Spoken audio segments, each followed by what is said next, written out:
Hi, I'm Dana, and I see Sunday videos as the videos where I don't have to try quite as hard and don't have to like provide valuable content, you know?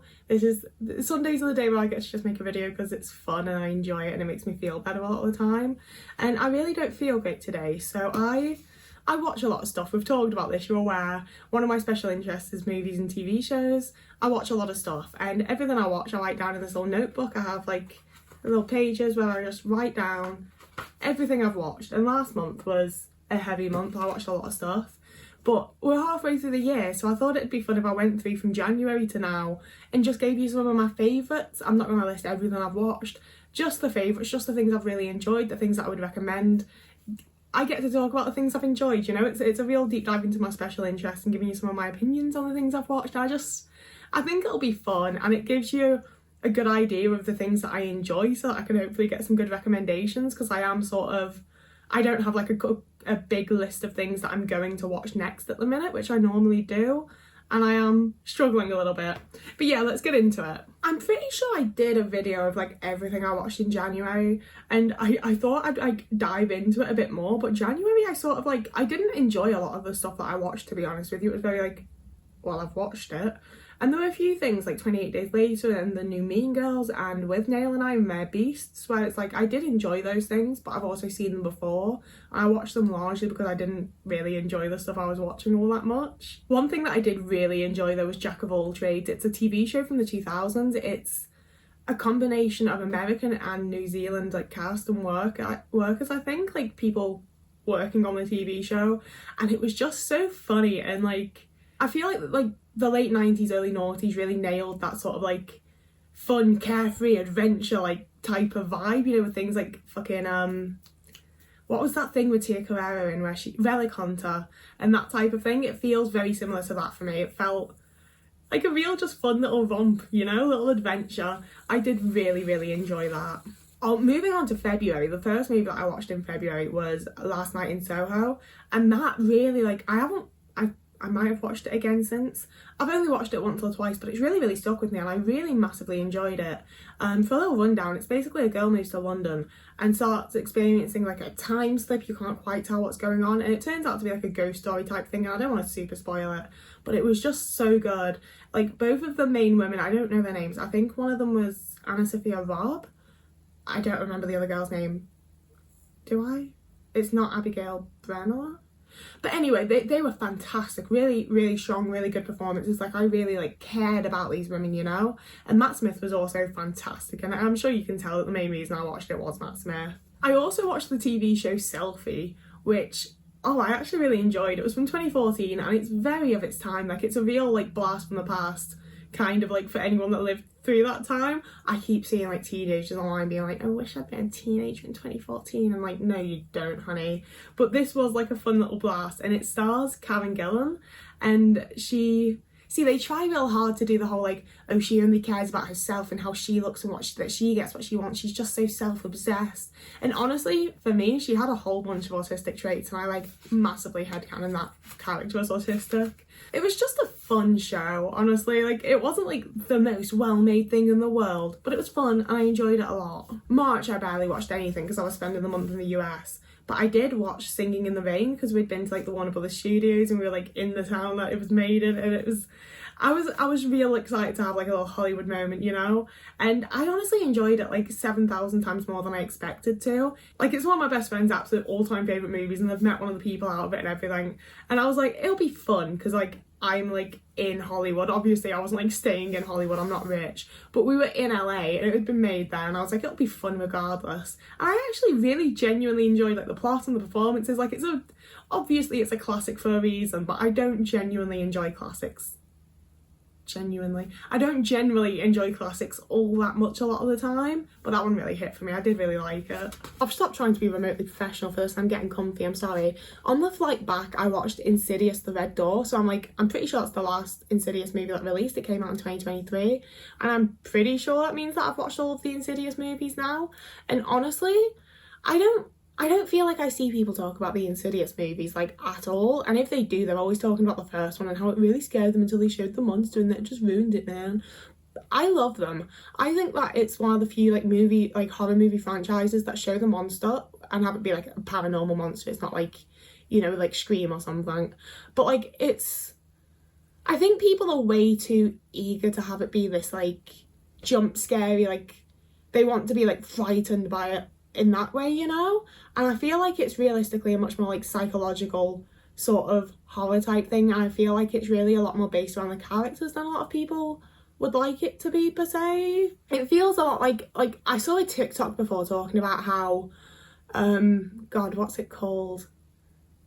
The Truman Show. They were talking about how The Truman Show would have been a better movie if you didn't, like, if you weren't in it from the start and you, like, had to find out at the same time that he did that he'd been living in a simulation and stuff like that. And it's one of those things where, like, I'm not saying you wouldn't have enjoyed the movie more if it was like that, but that is a completely different movie. Like, I feel like a lot of people sort of, like, miss the point of what movies are trying to put across. And I don't want to be all like, I get it, man. But I think sometimes it's like, what you want from this film is just what you need to find from a different film. It's not what they're trying to do. Like, it's not that it's bad and it's not they haven't done it right. It's just that it's not what you're looking for. And maybe you should just admit that instead of saying that it's bad. And that's very much how I feel about the Insidious movies, okay? Scoop also came out on Netflix and I was fucking buzzing for Scoop. When I first sent the fucking pitch, like, obviously, okay, so Scoop was about the whole Prince Andrew scandal and the interview that he like absolutely fucked himself over in because he's an absolute nonce. I don't have anything nice to say about the royal family, and especially not fucking Prince Andrew. So yeah, it's about that. But I was onto it the moment it was announced in any form because my top like one. I don't know how to explain it properly. So it stars Gillian Anderson, Keely Hawes and Billie Piper. And obviously, my top 3 favourite shows are Doctor Who, The X-Files and Ashes to Ashes. So it lined up perfectly where I'm like, I get one main character out of each of my favourite things and I get to see them interact with each other. It blew my fucking mind. I cried, okay? Like, this isn't the type of thing that you're like, that most people would probably cry at. Obviously it does touch on some traumas for some people. I wouldn't be shocked by people crying at it, but I was in tears purely because I was like, I can't fucking fathom the fact that I just actually watched Rose Tyler give fucking Alex Drake and Dana Scully walk into a room together. Like, that actually just happened in front of me and it's the sickest thing I've ever fucking experienced. And I wish it had been like a more like fun topic so that I could like enjoy it more for that. But also, like, take down the monarchy, fuck the nonsense, you know? So I also watched Marie Antoinette because... Oh, wait, I watched Marie Antoinette, Drop Dead Gorgeous and The Beguiled. I think maybe they're all Sofia Coppola movies. I've been trying to get more into directors because I have, like, my 2 directors that I really, really adore and then I don't really know anything about any other directors. And I didn't really find them that particularly memorable is the thing. I think when I really enjoy a film, I find it memorable, and when I don't super enjoy a film, I often find it not very memorable, but sometimes I don't know if I don't find it memorable because I didn't enjoy it or if I didn't really enjoy it that much because it's not very memorable. But I did watch those and I didn't hate them. And then I watched Charlie Says and I fucking loved that. But I loved it for sort of a similar reason to Scoop because it's about Charles Manson. It's just Charles Manson, and it's one of those things where I don't like to engage in like special interest around serial killers and stuff like that. I don't really engage in any sort of true crime anymore, and I feel like when I do, it's often when I'm in a really bad mental space. But I did like fixate on the Charles Manson thing for quite a long time, you know, like I read the Helter Skelter book where it's like the guy that did the hunting down of Charles Manson, the police detective, like doing the whole rundown of what happened in the timelines and everything. Like, it's something that I do know quite a lot about, so often films about Charles Manson kind of bother me because I just don't feel like they do the story justice. And I also feel like it's weird to have so many fucking movies and books and like fictionalized things about someone who was frankly just an asshole, you know? Like, I'm not sorry, it's Charles Manson, you can go fuck himself. I don't really think that type of content should be being made. I do think it's very, very odd how we like glamorize Charles Manson and the cult that he created, and also the way that like so many films try to make it look like, or not even try to make it look, but give the message of like, these poor girls, guys, these poor girls being drugged and going through all this bad stuff and then, you know, having to murder someone. And it's like, hold up a fucking minute. Like, All the other stuff, I'm on board. Like, there are victims in the situation, but they did also fucking murder somebody. And I'm sorry, but I care a little bit more about Sharon Tate and an unborn fucking dead child and the other people that were murdered than I do about the girls that were doing the murdering being a bit abused. You know, like, I'm sorry. I don't think that they should have been abused. I do agree they were victims in the case. I don't think they should have been in prison for as long as they were. I don't know why this is the thing that we're getting massively into right now. I do, because it relates to the movie, but I just feel like I need to put out my full opinion before I'm like, I liked a movie about Charles Manson, you know? But it had fucking Matt Smith as Charles Manson. And again, it's one of those things where, like, I love Matt Smith. I think that he did give a really good and quite chilling performance at times as Charles Manson. I think it's real strange that we would get such an attractive, tall fucking actor to play a little weedy fucking dude that was being an asshole out in the desert, you know? Like, it's odd. But it had Charles Manson. It also had Annabeth Gish, just like the prison warden when the girls had gone to prison. And I do feel like it did a better job of portraying exactly how, like, brainwashed and caught up in, like, the cycle of abuse and the things that had been told and everything that a lot of other movies had. Like, it wasn't the worst Charles Manson movie I've watched, and if I sort of ignored that it's based on real events and that it's about Charles Manson and just sort of took it as a movie, I did quite enjoy it. There were a lot of, like, really beautiful moments of cinematography and, like, really nice, like, I don't care that much about how movies look, you know? Like, I will watch some shit, like, filmed on someone's fucking hand cam. Like, as long as there's good characters and a good plot, I really don't care about, like, film quality and shit. But there were some shots that, like, just added so much to the film and to the story and to the plot and to the way that, like, you process the way the characters are reacting, that, you know, it was so simple and it was so, like, no words, no, like, very... This is why I don't talk that in depth about films. I can never finish my point because I don't have the words for it, but I did enjoy, like, I feel like this is someone, like, I should look up who directed that because they obviously direct movies in a way that I like, you know? I also watched The First Wives Club with one of my friends because they've been asking me to watch it with them for a while, and it, like, they haven't done me wrong on, like, a film recommendation yet, even when they've been like, oh, I'm not entirely sure you'll like this, but I think you might enjoy it. It's been something that I've really enjoyed, you know? And The First Wives Club definitely held up as well. I did really, really enjoy it. There's something, like, there's a certain, like, period from, like, maybe, like, 1993 to, like, 2002 where we got quite a few, like, woman scorned and about to fuck you up type of movies, and I really enjoy them. I feel like they always have, like, Meryl Streep or fucking Goldie Hawn or like Sigourney Weaver or someone that's just, like, a real fucking badass that you want to see win and succeed, and I liked that a lot. And now we're up to May, and this is where I went real ham. So I met Kevin Smith. I know I keep bringing this up, but it's still, like, the most exciting moment of my life. Okay, I met Kevin Smith at the start of May, so I then did, like, a full Kevin Smith rewatch, and fake fan moment, I hadn't watched Jersey Girl. Like, I'd heard what everyone said about it, and I was like, I don't want to, like, watch a movie from my favourite director and be like, oh, that was shit, you know? Like, that just kind of sucks. So I hadn't watched it. I finally did, because I was like, I've met the fucking man. I just want to have, like, watched all of his movies, you know? And I actually... I didn't hate it, okay? Like, I don't want to be like, oh, it's one of my new favourite films or anything, because it's not. But it's the type of thing where, again, I feel like it's one of those where, like, people went into it being like, oh, new funny little Kevin Smith film, bit of Jay and Silent Bob, or a little bit of stoner humour. And then it's this, like, really touching, heartfelt story of a father, like, having to make sacrifices and learn how to be a dad and shit, you know? Like, it's a pretty standard little, like, 2004 sort of, like, feel-good family type of movie. Hence why it's not one of my favourites. I don't feel like it's particularly special. I feel like it could have been done by anyone, but I don't feel like it was terrible in the way that people like to act, you know? Like, I definitely didn't hate it, and honestly, if it had been a main actor that I really like instead of Ben Affleck, I probably would have actually gotten really into it. Like, if that was Jason Lee, I'd have been so down for it, you know? And since I watched it, I'm talking about the things I like instead of just skipping over things. I don't know why I was just like, so I did a Kevin Smith rewatch. They are my favourite fucking movies. They're the things I really enjoy. So I rewatched Yoga Hosers because that's one of the films that I don't rewatch quite as much as some of the others. But again, it's one of the ones that people shit on all the time. And I'm just like, I'm sorry it wasn't fucking made for you, dude. Like, I'm sorry, but it wasn't, you know? Like, I feel like Kevin Smith quite often sort of, when it's not like a main viewer skew thing, it is for like sort of different demographics and different types of audiences, but the same Kevin Smith audience goes and tries to watch them all and is like, where's Sharon Silent Bob? And it's like, I can't think of anything fucking better than two Canadian girls in Winnipeg having to fight off the Brotsies, the fucking bratwurst sausages that are also Nazis.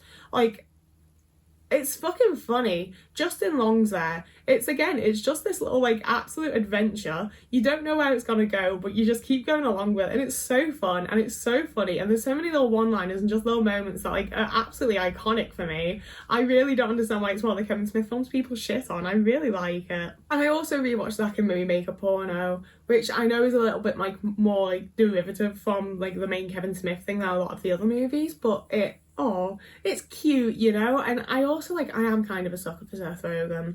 I don't like a lot of the movies that he's in, but when I like a movie that Seth Rogen's in, I fucking love it. Like, the two Bad Neighbours movies are two of my fucking favourites. I love the Bad Neighbours movies. I might watch those next, actually. But, like, you know, it doesn't have to be some, like, great, incredible, memorable movie for me. It just needs to be fucking fun, and the Bad Neighbours movies absolutely nail that. But anyway, carrying on, I also watched Madness in the Method, finally. I don't know, I just didn't fucking get around to it, and then all of a sudden I met Jason Mewes, and I was like, shit, I should watch the movie that he directed, and I fucking loved it, honestly.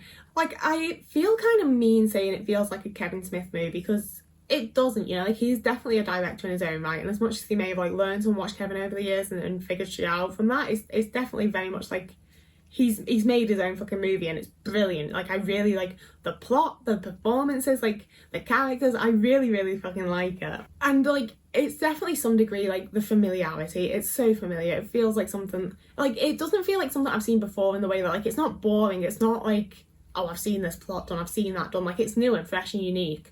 But it also, like, has so many elements of other films that I adore that it feels comfortable. It feels like I'm watching a comfort movie even the first time that I watched it. And I've watched it, like, 4 more times since. It's such a good film.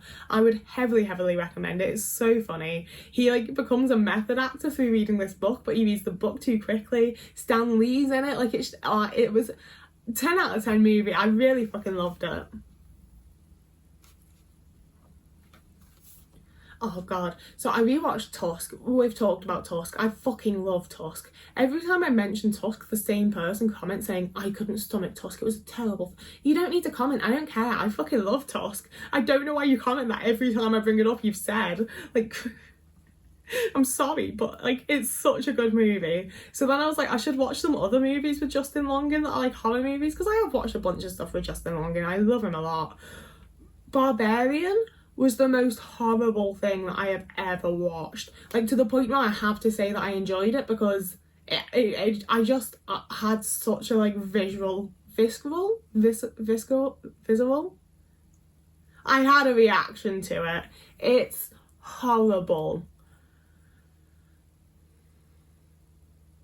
It's one of those horror movies that just, like, kind of keeps you tense the whole time, and you know that it's coming and it's about to happen, and you just have to watch it happen. It's like watching a fucking car crash, and it made me feel sick, okay? Like, I can take a lot in horror movies. The thing with that is that I feel like when a lot of people say it, they then bring up, like, straight up snuff movies and, like, fucking Serbian film and stuff. I'm like, no, I've not dabbled that far. I don't want that kind of thing. That is not for me. But you're like, I like things like Jeepers Creepers and Tusk and Scream. Like, I like a horror film, and I can stomach a lot in a horror film as long as I know it's not fucking real, because that's weird.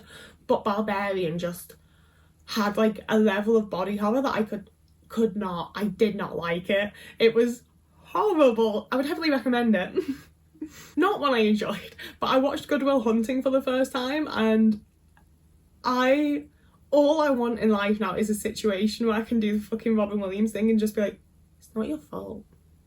It's not your fault. You know? I also watched all of fucking, my phone fully just ran out of battery and is probably about to again, so I do need to kind of speed up and go through these. I was right about to say how I finally watched all of John Hughes films, including Weird Science. I'd seen Ferris Bueller and Breakfast Club and something else, but I had not seen, I hadn't seen Weird Science, Planes, Trains and Automobiles, She's Having a Baby, Uncle Buck, or Curly Sue. So I watched all of those, and I fucking loved them. I really, really enjoyed them. They have such a vibe to them, and the, like, vague breaking of the fourth wall and, like, eye contact with the camera and stuff like that, I feel like it has to have, like, I feel like I've heard somewhere that stemmed from John Hughes movies, and you can definitely see that because he uses it in such a way that like it's sprinkled delicately, you don't notice it too much, but then it happens and you're like, huh, and it does make you feel like sort of more included in the plot as part of the audience, and I really, really enjoy that. And it's the type of thing that I feel like a lot of other people have watched and enjoyed and then tried to adapt into their own work, and it's, you know, I've watched a lot of films where I've been like, oh, that's overdone, I'll stop doing that, oh, yeah, that's a bit far, but I can see what they were trying to do. And they were trying to do a John Hughes film, and I get it, I would try and do that too.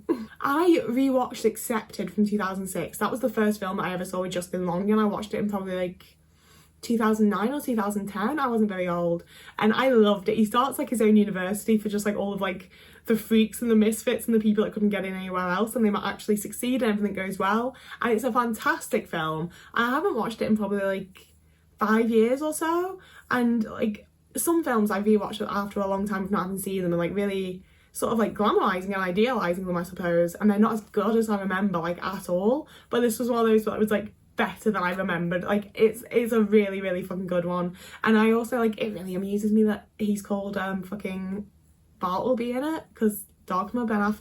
Anyway, I also watched Assassination Nation, which came out this year, and that was actually like way, way better than I was expecting. I haven't been invested in most films that have come out over the last few years, to be honest with you, even the ones that I enjoyed more than others, but this one was really, really fucking good. It had a sort of like vibe of The Purge mixed with like maybe like Scream Queens, or like, honestly, for me, it very much felt like the kind of thing that I would have watched on VHS when I was first getting into horror films as a teenager and only watched things on VHS. You know, it really has that sort of like Jeepers Creepers Scream kind of vibe. Like sort of like, I Know What You Did Last Summer, you know? I liked it a lot. And then towards the end of last month and the start of this month, I watched the entire Scream franchise. And I won't lie, I had some awareness that was a Scream 4. And I knew that there was one with Emma Roberts in because I saw it in the cinema, but I still for some reason kind of thought that Scream was a trilogy, so I was like, oh, there's double the amount of Scream films that I thought there were, okay. But I really enjoyed every single one of them. I don't necessarily like legacy characters getting killed off. It does feel like it's kind of just a bit mean to me as an audience member, to be honest. Like, come on, guys. But I love having rules to a movie and being like, able to sort of tell what's going on and having the characters be like, no, the rules have changed. I fucking love the Scream franchise, I won't lie. I always want to downplay it and be like, oh, the Scream movies are like kind of fun, I guess. I love the Scream movies. The fact that there's a fucking Jay and Silent Bob cameo as well, that shit was made for me. This month I started off by watching Abigail, the new like vampire flick. I enjoyed it. It wasn't like, I wasn't like, oh, this is the best vampire movie ever, but I do really like that we've sort of reverted a bit back to like the classic like vampires are fucking scary, you know. Like, I'm a Twilight bitch, like we all know that I fucking love Twilight. I hope I'm not objecting to the hot vampire at all. I love a little hot vampire. I love the Gary Oldman, Keanu Reeves, Winona Ryder Dracula. I read like a whole variety of like all the fucking like Twilight rip-offs that came out. I was obsessed with. I love a vampire romance, but I also really, really enjoy just the classic like, this ain't human, it's a fucking monster and it's gonna eat ya, you know? And like, I don't keep up with vampire movies like super well, you know? But I do feel like it's the first time in like a good little while that I've seen them come back as just like a creepy little bastard, you know? I also finally watched Drawing Flies, which isn't technically a Kevin Smith film. I think he wrote it, but he doesn't direct it. But it has Jason Mewes and Jason Lee in, and it feels like a Kevin Smith film. It's in black and white, so it has that sort of Clerks vibe. And it's basically they all go off to try and find fucking Bigfoot. And like, that's my little Bigfoot necklace that I got when I was in Arizona. I love a Bigfoot story. I do think he's out there somewhere, you know? And I'd love to go out into the forest with Jason Lee to find him. And real, like, nicely, so I went to like a little mini gathering for a friend's birthday, and their favourite film was Scott Pilgrim, so we watched Scott Pilgrim. Is it Scott Pilgrim versus the World?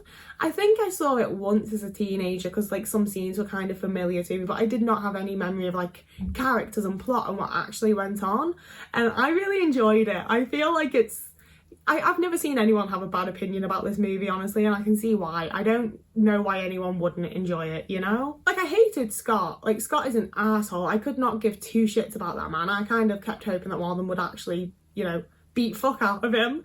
But I really enjoyed it. And I also love when movies have, like, little references to other things. So having Lucas Lee show up and be, like, skateboarder turned actor, I was immediately like, I've just had my Jason Lee obsession. I know what the fuck you're doing. I really enjoyed it. And in regards to TV shows, I know I haven't mentioned many TV shows, but I haven't watched an awful lot of TV shows so far this year that I've like really, really enjoyed. I'm obviously currently keeping up with Doctor Who, but the only, other than whatever I might have mentioned as I went through my list, the only TV show I watched this year that I've enjoyed were My Name is Earl and Raising Hope. I fucking loved My Name is Earl. I really wish that it was longer. Like with a lot of other things, I feel like I really enjoy the references coming from like outside of the show, you know, things like the Lucas Lee character. Whereas with Raising Earl, with My Name is Earl and Raising Hope, like, more so with My Name is Earl, obviously, because honestly the things that I enjoyed in Raising Hope were things like when she tells that woman, well, your husband's like the skinny version of the fat guy from Mallrats, and it is Ethan Suplee. Or like when I loved when Bert kicked that guy from NBC in the nuts for cancelling My Name is Earl. You know, it's things like that where like the references came from outside of the show. Or when like he was like, hey Pizza Man, and he was like, hey Smokey, because it was the same actors, Darnell and Earl. You know, the things from Raising Hope came from outside of the show, whereas My Name is Earl was so fucking well made as like its own individual show that I ended up watching a whole nother show just so I could get references back to that one, you know? Like, it's just such easy to love characters, you know? Like, I love a redemption arc. I love a guy trying to be a good guy after realising he's an asshole. I loved Randy. Randy's another autistic headcanon for me now. If a man's gonna look someone else dead in the eyes and be like, don't make that squeaky noise because it makes my toes hurt, I am gonna be like, yo brother, like, we are one.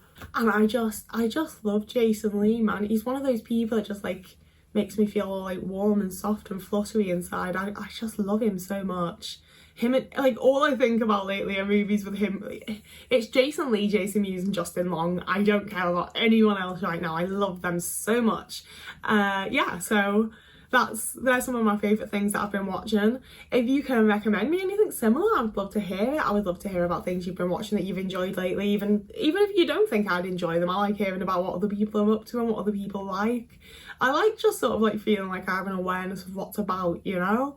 I never know when my mood's gonna change and I'm suddenly gonna want like something completely different from what I'm currently enjoying. And I just love watching stuff, honestly. So if you like this type of content, I don't do it super often, I won't lie, but I've got lots of like autism related content you can watch, and I post videos on Tuesdays, Thursdays and Sundays. And obviously also the more people tell me like what specific things I create that they like, the more I will do those things.